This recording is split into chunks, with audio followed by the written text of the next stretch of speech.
Vamos a leer del versículo 5 al versículo 8. Dice la palabra del Señor de la siguiente manera: Jehová en medio de ella es justo, no hará iniquidad, de mañana sacará a la luz su juicio, nunca faltará, porque el perverso no conoce la vergüenza. Hice destruir naciones, sus habitaciones están asoladas, hice desiertas sus calles hasta no quedar quien pase. Sus ciudades están asoladas hasta no quedar hombre, hasta no quedar habitante. Dije, ciertamente me temerá, recibirá corrección y no será destruida su morada, según todo aquello por lo cual la castigué. Mas ellos se apresuraron a corromper todos sus hechos.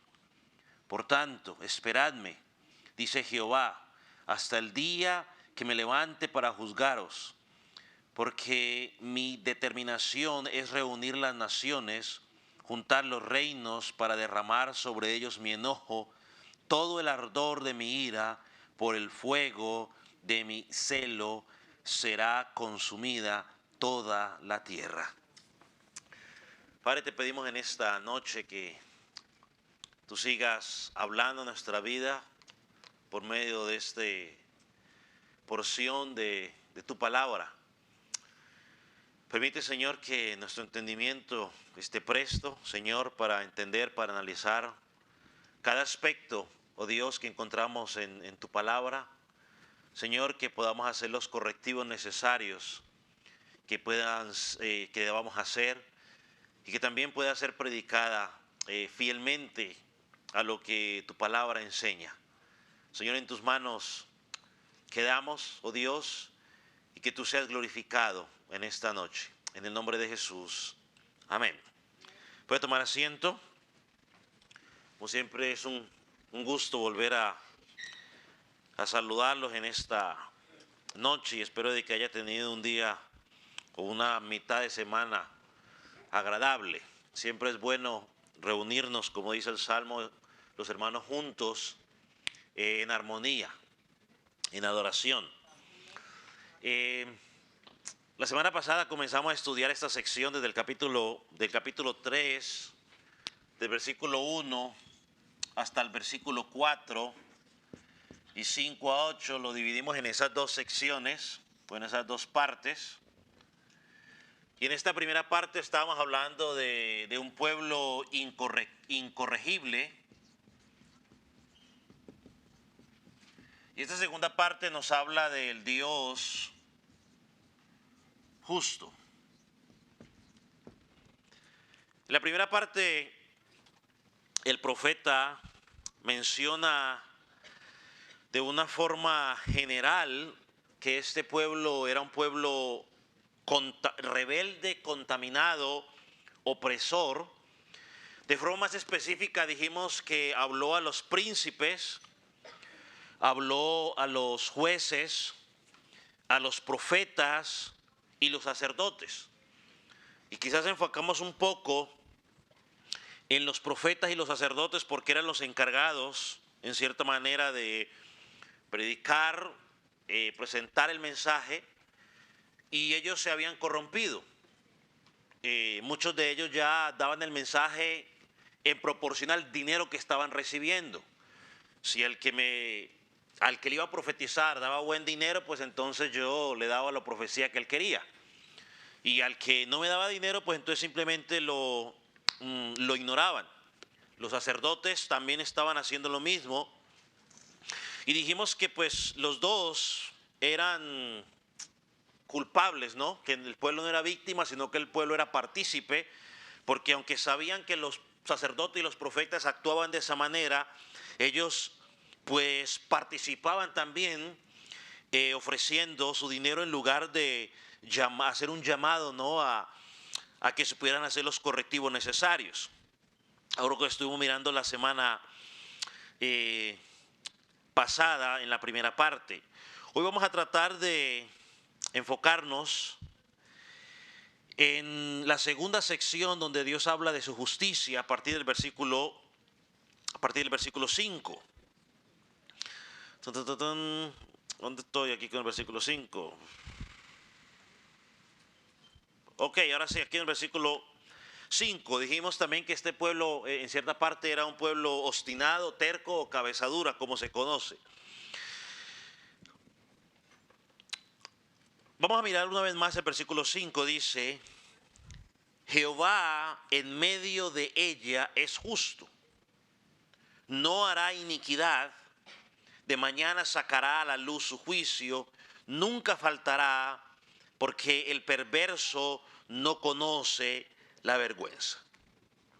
¿Qué es lo que nos está diciendo el profeta Sofonías en este versículo? Bueno, él empieza a describir el carácter de Dios, y que en su carácter Él es justo. Y aquí vamos a ver un contraste. Mientras el pueblo, en los versículos anteriores, es un pueblo rebelde, es un pueblo que está contaminado, es un pueblo obstinado, Dios lo presenta al profeta como un Dios que es justo, y dice el versículo 5, que no hace iniquidad. Dios, hermanos, es justo, pero en su justicia Él no aprueba ni acepta el pecado. Son dos cosas que tenemos que tener claros. Él es justo, amén, pero en su justicia Él no aprueba el pecado. Es decir, alguien tiene que pagar por el pecado. La Escritura dice que el alma que pecare, esa morirá. Es decir, el que peca es responsable por su pecado. Pues no pensemos como pensaban los falsos profetas en Miqueas que estudiamos la semana pasada. Es que como Dios está en medio de nosotros, no nos va a pasar nada. Nada nos saldrá mal. Bueno, sí, amén. Él está en medio nuestro porque Él es justo, pero eso no significa de que Él no va a llamar a cuenta nuestro pecado. Miren lo que dijo un comentarista tratando de explicar lo que acabamos de decir. Yo creo que está en su tablero para que usted lo pueda mirar, o en la pantalla para que usted lo pueda mirar. Miren lo que dice: muchos están profundamente dormidos en una seguridad falsa, una seguridad fatal, perdón, confiando en los privilegios de la iglesia. Ponga atención, confiando en los privilegios de la iglesia, como si estos privilegios los protegieran del pecado, sino en el pecado.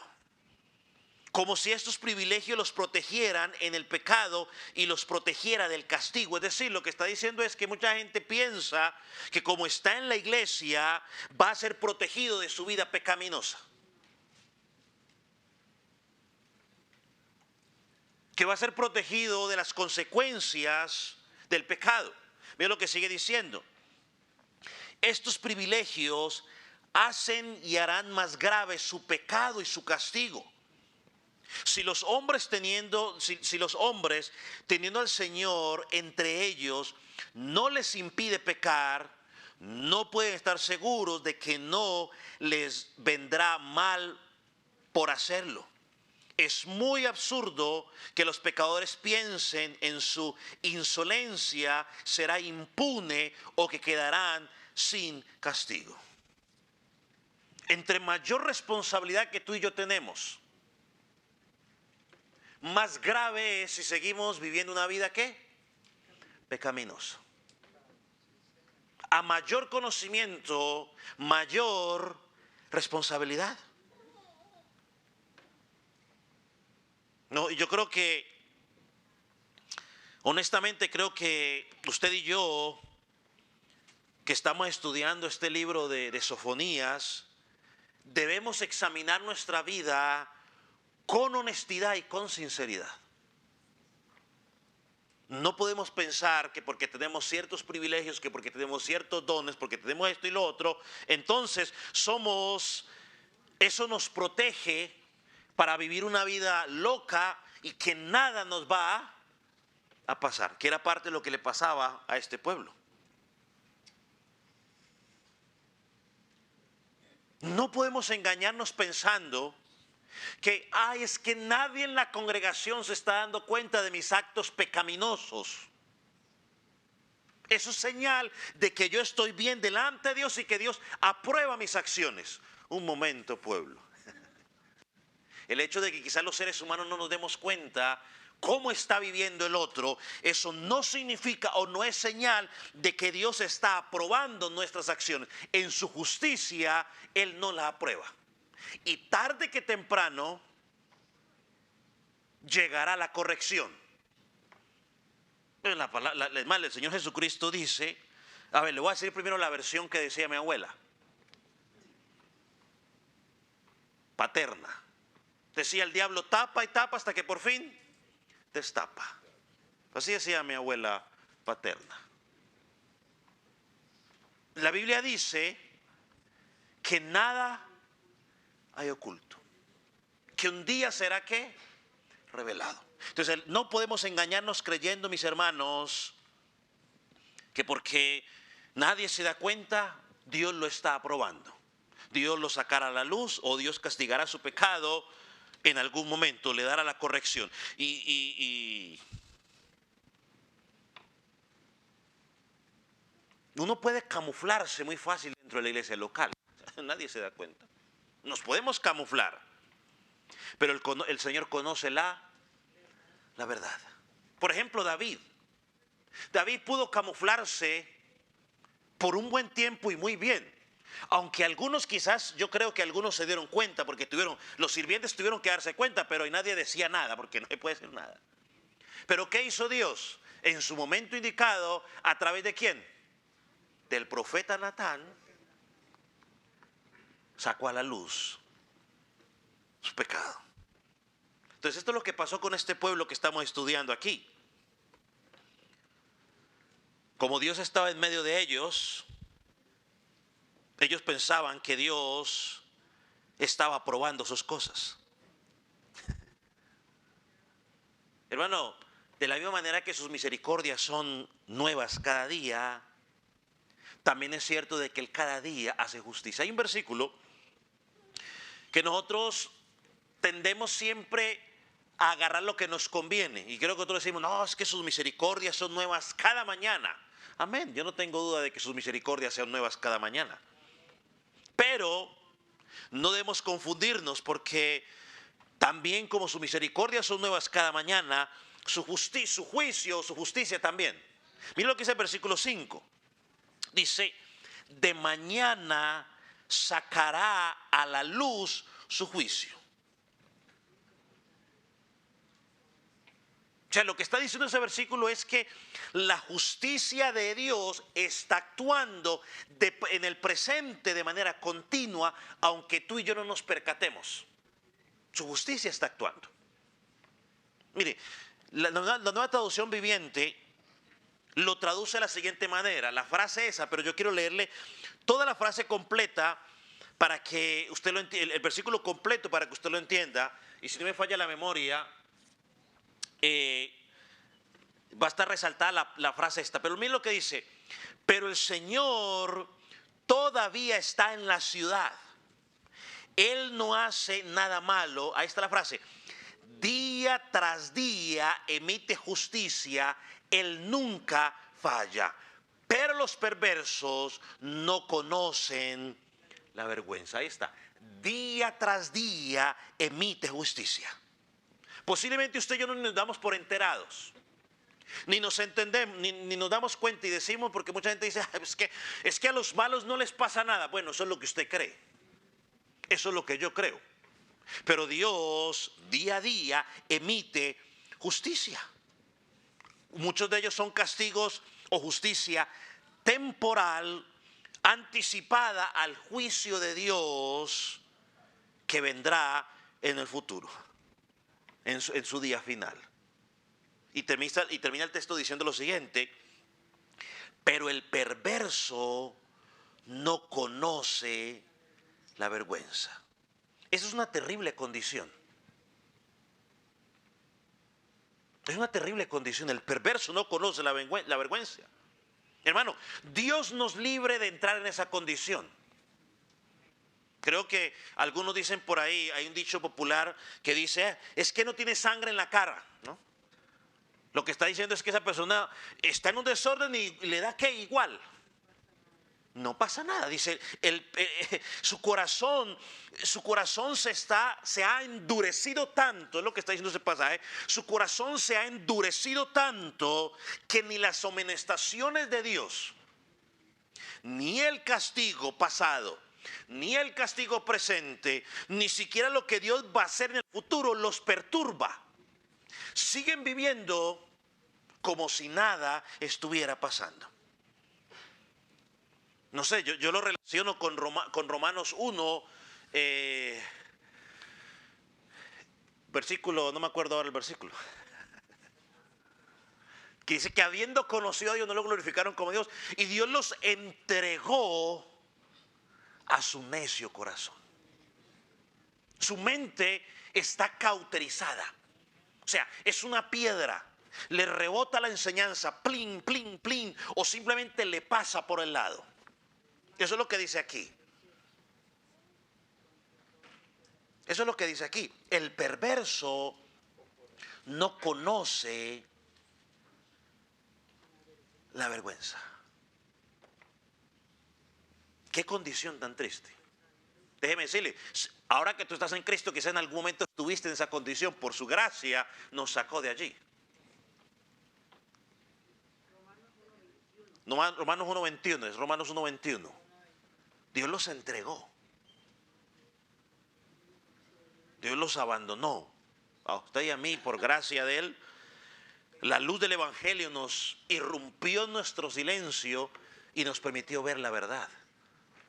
Miren lo que dice, ahora, del versículo 6 en adelante, en Sofonías, se nos describe la acción del Dios justo.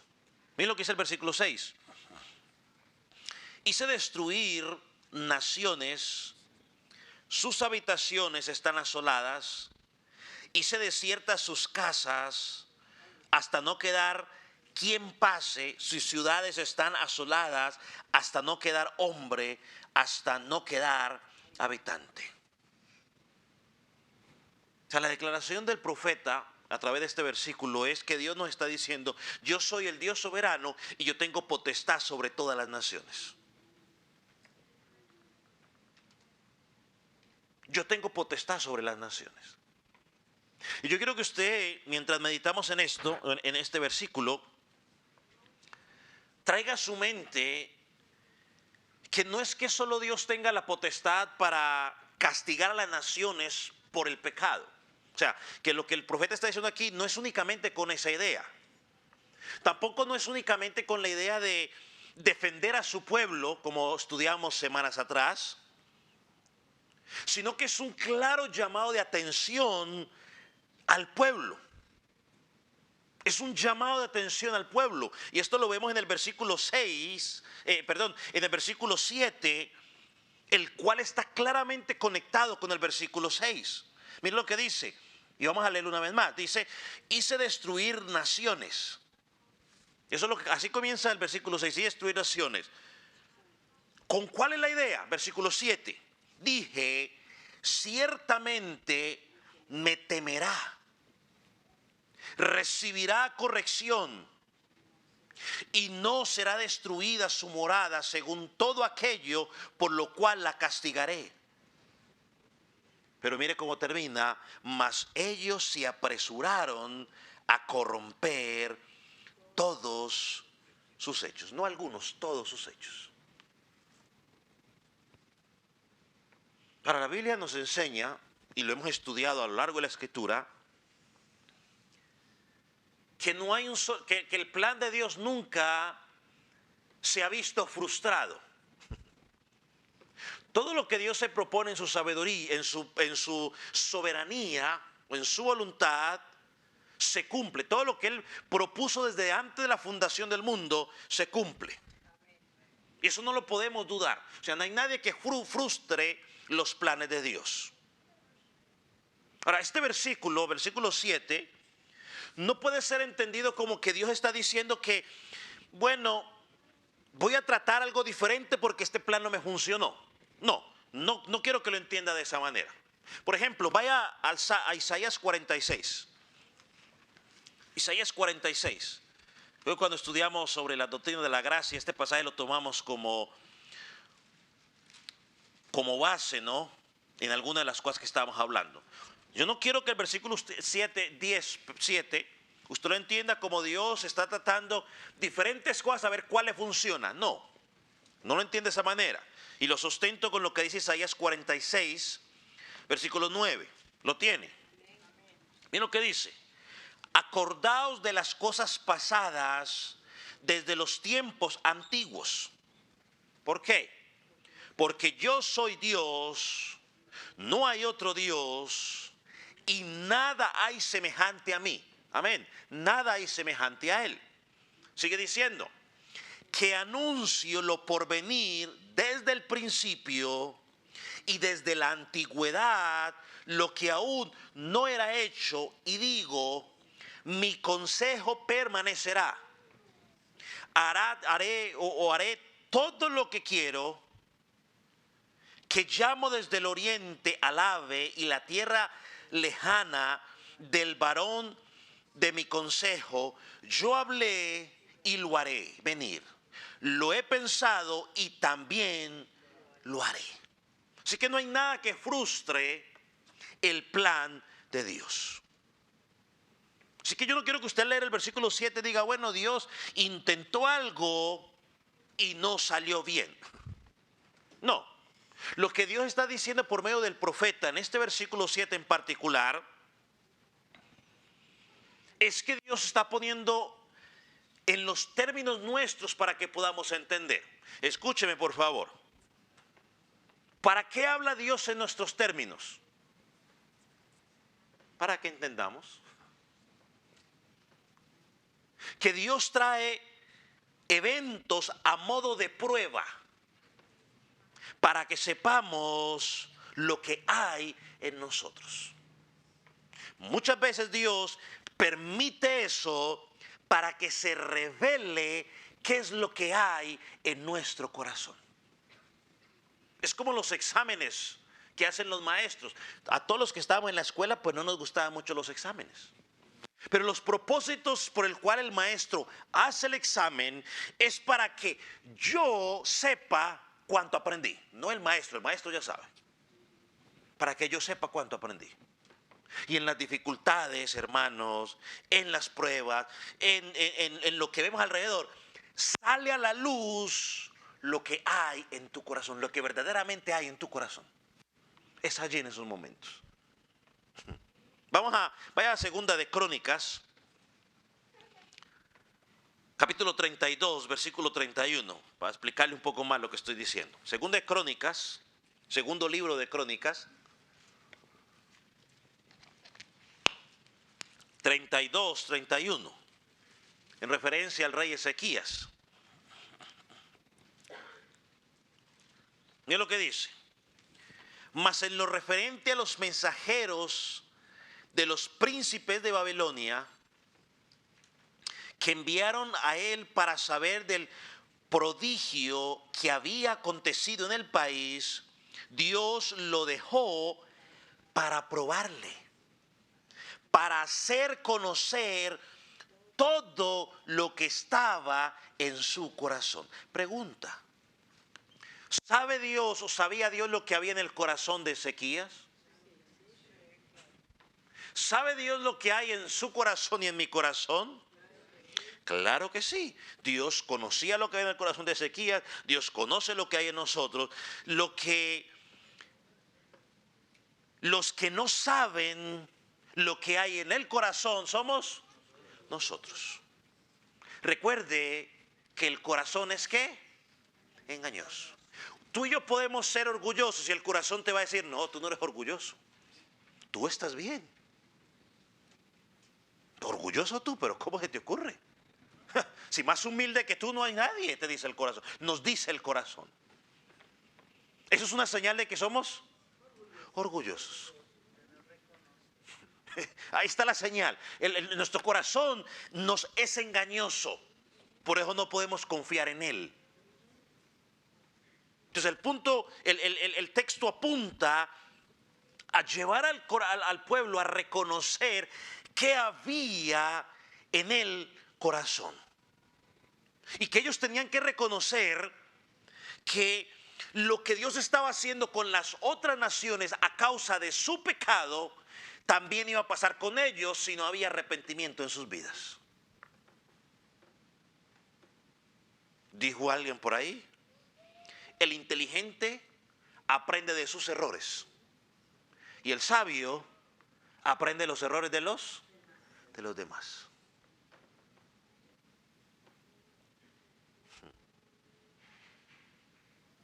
¿Sabía Dios que ellos eran incorregibles? Sí. Los que no sabían que eran incorregibles eran ellos. Ellos pensaban que estaban bien. Cada vez que había un juicio contra las naciones vecinas, el pueblo debería sentarse, evaluar y a preguntarse y examinarse a ellos mismos: ¿cómo estoy yo delante de Dios? La oración del salmista David. ¿Ve por qué al salmista se le conocía como un hombre conforme al corazón de Dios? Él decía, la oración de él era: examíname, oh Dios, pruébame, conoce. No era que Dios no conociera. Lo que David le estaba diciendo a Dios era: Dios, por favor, ayúdame, Señor, a identificar. Es más, él dijo, Señor, ¿quién podrá conocer sus propios errores o sus propios pecados? Y luego, ¿qué dice en la final de la oración?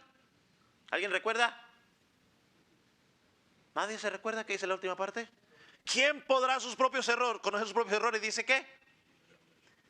Duro, joven. Líbrame de los que me son ocultos. Porque a veces nosotros nos da amnesia voluntaria, nos queremos olvidar lo que nos conviene. Y el pueblo tenía que sentarse a examinar. Pero ellos tristemente decían, y quizás en la próxima semana que hablemos del versículo 9 en adelante, ellos decían: tranquilos, nosotros somos el pueblo de Dios, no nos va a pasar nada. Tranquilos, somos el pueblo de Dios. Ellos tenían que hacer memoria de sus padres. Ellos deberían pensar en las plagas de Egipto, cómo el Señor los liberó a través de eso. Ellos deberían pensar en las victorias contra los filisteos, cómo los liberó de Egipto. Analizar su vida. Pero no lo hicieron.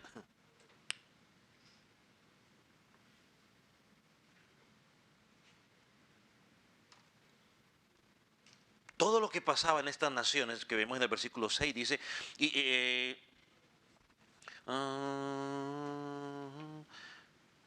dice el versículo 7, dice, el versículo 6 dice, hice todo lo que hice, y el versículo 7 dice, dije, ciertamente me temerán y recibirán ¿qué? Corrección. Pero ¿qué pasó con ellos? No lo hicieron. Piense por un momento, cuando ellos estaban en la Pascua, cuando iban a celebrar la Pascua, el Señor les dice a través de Moisés: cuando tus hijos te pregunten ¿qué es la Pascua? ¿Qué es este animal que estamos ofreciendo? Miren lo que ellos deberían contestar. Vaya a Éxodo capítulo 12, versículo 27.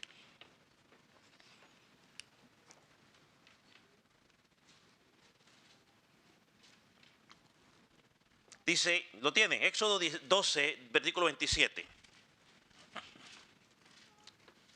Dice, vosotros responderéis: es la víctima de la Pascua de Jehová, el cual pasó por encima de la casa de los hijos de Israel en Egipto, cuando hirió a los egipcios y libró nuestras casas. Entonces el pueblo se inclinó y adoró. Dice, cuando tus hijos te pregunten: papi, ¿por qué tenemos que matar este animal? Recuérdale, es la señal de la liberación, cuando la ira de Dios pasó por encima y nos liberó. Entonces el pueblo se inclinó y adoró. Hermano, cuando nosotros miramos la Escritura,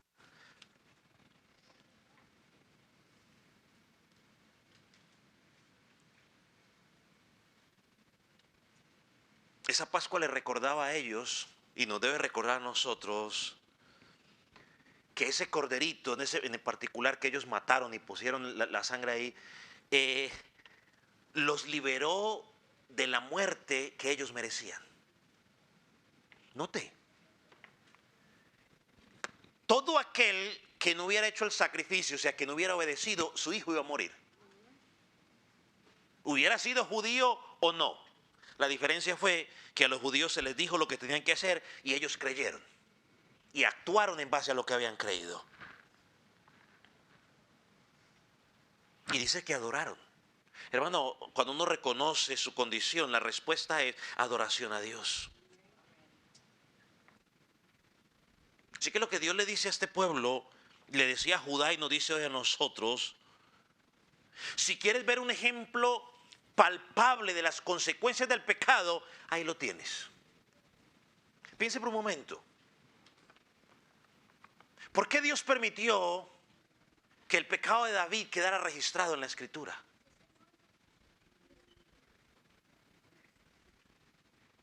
¿Por qué cree usted que quedó registrado en la Escritura? Por ejemplo, porque David pecó, y lo hemos dicho en varias ocasiones, por lo que enseña la Escritura, por ocioso. Porque David estaba en donde no debería estar. Él tenía que haber estado ocupado dirigiendo al ejército, no durmiendo hasta tarde y paseándose en el balcón como si dejó a un lado su responsabilidad. ¿Por qué cree que en la Escritura quedó registrado cuando Pablo llama hipócrita a Pedro por su comportamiento? Por ejemplo, para que nosotros nos sentamos y nos pongamos a analizar si el apóstol Pedro, tuvo un momento de hipocresía porque se dejó llevar por miedo, por temor, porque es lo que dice ahí Pablo. ¿Usted no cree que usted y yo también somos vulnerables a también cometer hipocresía de alguna u otra manera? Es para que el creyente esté constantemente examine. ¿Por qué Pablo dijo el que cree, ¿qué es lo que dijo Pablo? A ver qué es lo que dijo. El que cree que esté firme, mire que no caiga. Lo que está diciendo es, constantemente yo tengo que estar mirando lo que pasa alrededor y examinando mi vida. Señor, ayúdame a mantener firme. Y que no se nos suba el orgullo. Porque muchas veces nos pasa lo que le pasó a Pedro. Oh, no, Señor. Yo no te voy a negar, Señor. No, yo me muero contigo, Señor. Y Jesús tuvo que decirle 3 veces, y es el mismo Jesús diciéndole, Pedro, no va a ser así. No, sí, Señor, yo lo voy a hacer, es más, yo se lo voy a demostrar. Dice la Escritura que cuando lo fueron a arrestar fue el primero que sacó la espada y mochó orejas. Ahí está Pedro demostrándolo. Pero cuando las cosas se complicaron, ¿qué pasó con Pedro? Nos vemos. Es mejor que digan que aquí corrió y no que aquí murió. Y se fue, y ahí andaba de lejos, y sin embargo,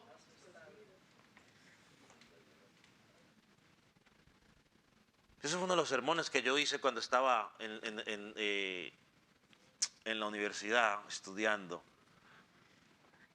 Y Pedro inventó con ellos, se empezó a calentar con ellos, con los que estaban ahí escuchando todo lo que decían, y ahí estaba con ellos. Pedro terminó negando al Señor, cambió su vocabulario, dijo una cantidad de cosas, el que había dicho que no lo iba a hacer. ¿Para qué está eso allí? ¿Para que tú y yo digamos lo malo que era Pedro? No, para que tú y yo nos examinemos y que podemos caer en lo mismo y que veamos las consecuencias que pueden venir a nuestra vida a causa del pecado. Son advertencias. Hay que prestar atención a Dios en los ejemplos que Él ha dejado en su palabra. hay que mirar las consecuencias. Él es misericordioso, amén. Él es justo, amén. Pero en su justicia, Él castiga el pecado. Dios dice, yo castigo la maldad. Miren lo que dice el versículo 8. Por tanto, esperadme, dice Jehová, hasta el día que me levante para juzgaros. Porque mi determinación es reunir las naciones, juntar los reinos, para derramar sobre ellos mi enojo, y todo el ardor de mi ira, por el fuego de mi celo, será consumida toda la tierra. Dice, esperadme.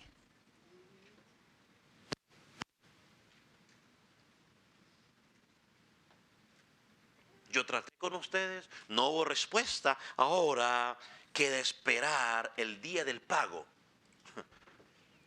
por nuestro pecado.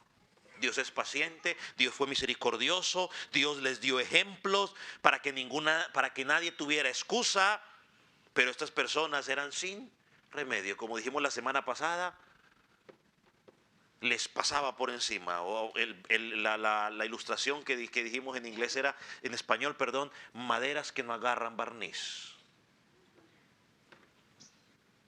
Les pasa por encima. Así que nadie puede acusar a Dios de injusto. Va conmigo al segundo libro de Crónicas, capítulo 36, versículos 15 y 16.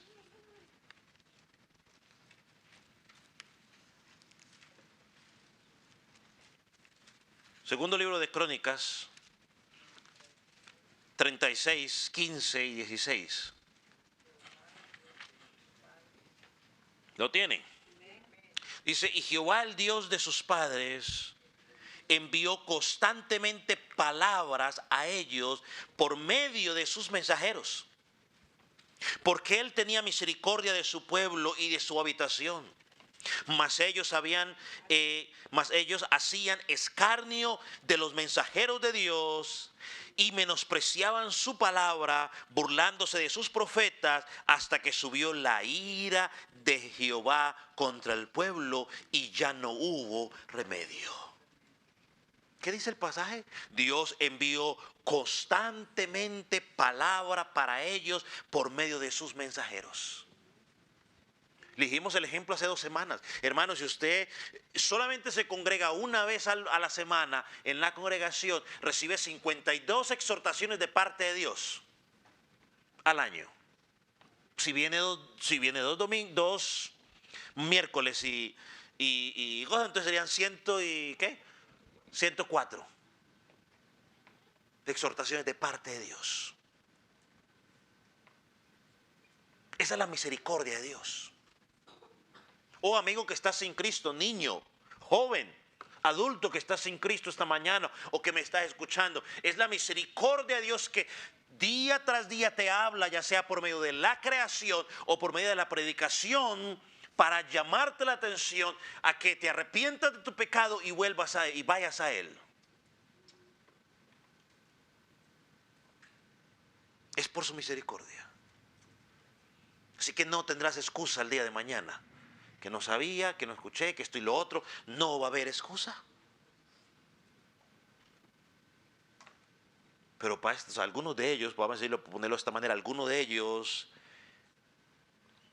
no había remedio y les llegó el juicio. Eran incorregibles. Ahora, la pregunta que tenemos que hacer nosotros es, ¿qué tiene que ver esto con nosotros? Siglo XXI.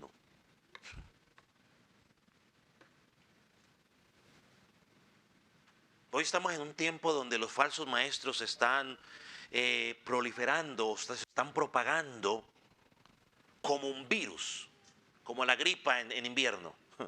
Así se están propagando los falsos maestros. Hombres que están falsificando el evangelio de Dios y han enseñado muchas cosas extrañas. De la misma manera como en los tiempos bíblicos, no todos los falsos maestros eran falsos, habían verdaderos profetas de Dios. No todos presentaban mensajes diluidos, sino que algunos predicaban el mensaje verdadero de Dios. El ejemplo de Sofonías. Sofonías no diluyó el mensaje. Sofonías fue fiel en la predicación del mensaje. Entonces hay consuelo. Porque a pesar de los falsos maestros, Dios también siempre tiene un remanente de hombres verdaderamente fieles a Dios y su palabra, que predican con fidelidad lo que Dios quiere que su pueblo escuche. Ahora, ¿por qué Dios envió los verdaderos profetas? Porque tuvo misericordia. Porque Dios todavía mantiene verdaderos hombres que tratan en sus limitaciones de predicar el mensaje de Jesucristo con fidelidad, por su misericordia. Y Dios va a hacer la obra para que algunos escuchen con sus ojos, con sus oídos espirituales, vean con sus ojos espirituales el mensaje de salvación, se arrepientan y busquen al único Dios que los puede librar de la ira de Dios.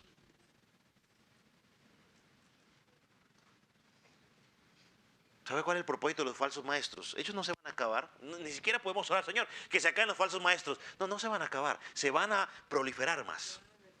Se van a reproducir como conejos. Pero ¿sabe por qué Dios lo permite? Aunque usted no lo crea, hermano, los permite porque eso sirve para sacar a la luz los falsos cristianos. Eso sirve para sacar a la luz los falsos cristianos. O si no recuerda a Simón el Mago. Simón el Mago se arrepintió. Simón el Mago se bautizó. Simón el Mago me imagino que hasta fue por ahí a predicar, evangelizar, en todo. Pero en el momento indicado, cuando vio, como yo creo que la mayoría hemos visto al Pato Donald, el magnate, el Pato Donald, los ojos se le ponían de billete. Cuando vio los billetes que venían, salió a la luz lo que había en su corazón. Que ese arrepentimiento, que ese bautizo era ¿qué? De labios para afuera, no era genuino. Salió a la luz lo que había en su corazón. Pablito, Pedro, perdón. A ver, deme, ¿cuánto quieren que les dé para que yo también tenga el poder que ustedes tienen? Wow. Y Pedro dijo, claro, tienes que sembrar tanto. No, Pedro le dijo, tu dinero perezca contigo. Saca a la luz lo que hay en nuestro corazón. No sé si esta sea la mejor forma de hacer esta pregunta, pero de todas maneras la voy a hacer.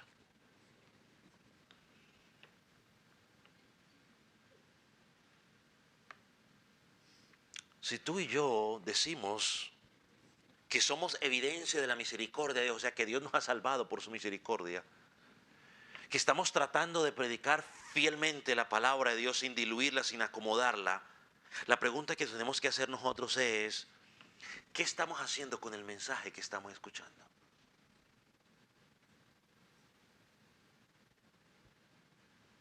¿Qué estamos haciendo cuando vemos el juicio temporal de parte de Dios? O algunos juicios anticipados de parte de Dios. ¿Qué estamos haciendo con lo que escuchamos semana tras semana de la palabra de Dios? ¿Será que tú y yo somos como este grupo, o los de Judá o israelitas, que menospreciaron año tras año la misericordia de Dios a través de los profetas que le enviaba? Jesucristo luego dijo que ellos mataban a los profetas, los apedreaban. Y por último, cuando vino el dueño, cuando el dueño mandó a su hijo, también lo apedrearon y también lo mataron. ¿Será que tú y yo estamos haciendo lo mismo?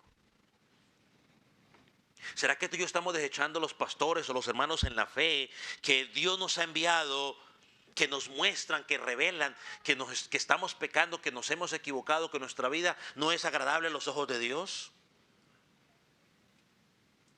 El texto, en lo que acabo de estudiar, dice claramente, yo destruiré a otras naciones.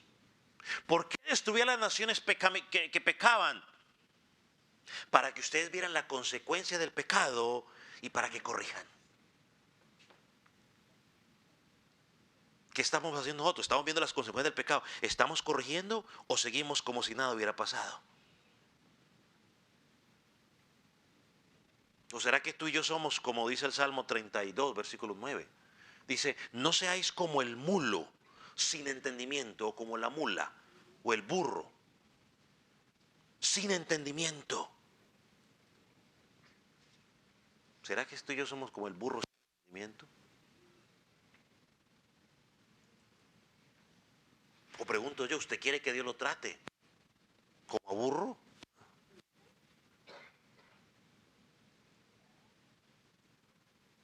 Una pregunta más. Hablábamos la semana pasada de ese espíritu enseñable. Pregunto, ¿tenemos tú y yo un espíritu enseñable? O sea, que soy corregido y me dejo corregir, que soy exhortado y me dejo exhortar,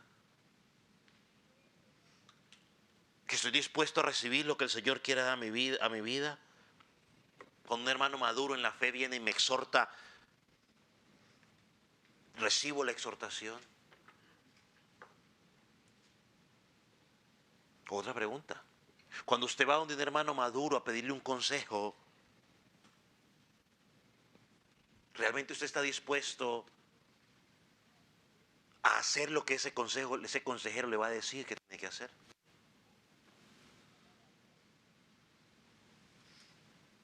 ¿Cuántas veces hemos pedido consejo por lo mismo? Voy a un hermano y le digo, hermano, ¿usted qué me aconseja? ¿Qué tengo que hacer? ¿La dejo o no la dejo? ¿Cambio esto o no cambio esto? Y luego se va a otro y le da un consejo, le dan el mismo consejo y sigues pidiendo consejo porque no haces lo que tienes que hacer. ¿Cuántas veces hemos escuchado las mismas amonestaciones y seguimos en la misma? Yo a veces escucho a las hermanas decir a ellas, yo no me pongo de acuerdo con lo que voy a hablar con mi esposa cuando ella va a dar clases a las damas, allá ya le da. Pero ya perdí hasta la cuenta las veces que han dicho lo mismo que estábamos hablando allá. La pregunta es, hermanas, ¿tiene usted la mente tan enferma para pensar que ella y nos ponemos de acuerdo? ¿O tiene usted el espíritu enseñable para decir, Dios no está hablando y yo no he hecho nada? Yo sigo igual. No va a tener excusa delante de Dios. Yo imagino que con los caballeros habrá pasado lo mismo y con los jóvenes en algunas ocasiones ha pasado lo mismo. Y ni con los caballeros, ni con maestros de los jóvenes me acerco a preguntarles de qué va a hablar. O diga esto porque yo también le voy a decir, nunca les he dicho eso a nadie. Porque cuando el Espíritu Santo quiere hablar, Él habla.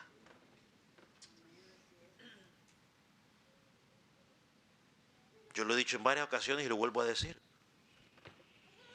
Si lo que yo estoy diciendo, lo que el maestro está diciendo, ¿usted está seguro que está alineado con lo que la Escritura enseña? Hermano, Dios te está hablando. La pregunta es, ¿por qué no obedeces? No seamos como Judá. Si no estás obedeciendo, estás siendo rebelde. Y Dios, ya lo estudiamos la semana pasada, en este pasaje, desde el 1 hasta el 4, Dios habla que al rebelde Dios también lo va a llamar a cuentas.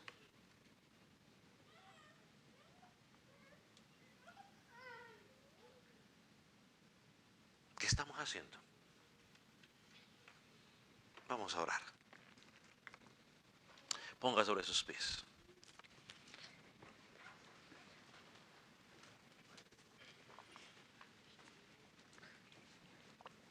Padre del cielo, en esta noche te agradecemos una vez más por permitirnos meditar en tu palabra. Señor, queremos que tú nos examines a la luz de ella. Señor, tu palabra constantemente es un espejo en el cual podemos mirar nuestra propia vida. Señor, a veces nuestro corazón nos quiere engañar, haciéndonos creer que todo está bien. Oh, pero tu palabra, Señor, saca a la luz las intenciones de nuestro corazón. Padre, ayúdanos, oh Dios, a no ser como este pueblo que a pesar de que veía lo que tú estabas haciendo por el pecado de las otras naciones, no había arrepentimiento. Padre, líbranos de caer en esa dureza de corazón. Líbranos de tener un corazón cauterizado, endurecido. Señor, clamamos, por favor, que cada día nuestro corazón sea más sensible a tu palabra, sea más sensible a nuestro pecado, Señor, y podamos hacer los correctivos necesarios en nuestra vida. Señor, un día tendremos que dar cuentas a ti, Señor, y no tendremos excusa, porque tú nos has hablado claramente a través de tu palabra. Señor, en el nombre de Cristo Jesús, yo te doy gracias, Dios. Amén. Amén.